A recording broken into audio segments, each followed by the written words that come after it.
change. In public health, knowing is not doing. We all had a discussion about the food and junk food yesterday, but we went and all had the chocolate dessert for dinner. So knowing is not actually doing. So starting with some baseline data, we still can answer the question for cost effectiveness.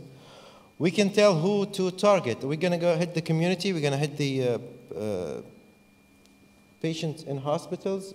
We're going to hit youth, early adults, kids, pregnant women. This is all will be based on baseline surveillance data that we can use. The good thing is you only need to collect the data every 2 or 3 years, and it's risk factor data. You need to collect data about the behavioral aspect of the disease, what hits the disease. So it's maybe it's one surveillance system, but it answers all your questions. You can collect data about diabetes, risk factors for diabetes. You can collect about tobacco, heart diseases, physical activity. All these are in one survey. One of the research questions I've been trying to investigate is religion and public health and diabetes, religion and tobacco. It's interesting. Religion has to do with our behavior. It has to do with diabetes. It has to do with our healthy lifestyles. Now, how can we incorporate religious public health intervention into this field? I don't know. I have no real answer to this.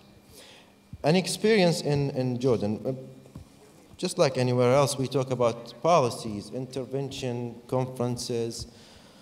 We have a couple of medical students who are enthusiastic to go and do something. We let them do something. We let them go to schools and play with kids and introduce physical activities. These things work. An intervention designed by medical students who are 20 years old does actually work because he's in a better position to communicate with a high school student.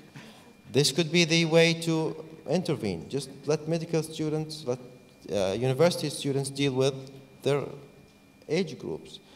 Volunteers. We have volunteers who are doing very good job on risky behaviors, diet, physical activities. One more thing that what we talked about with the applying an intervention, a cost effectiveness intervention, is the gatekeepers, the social norm.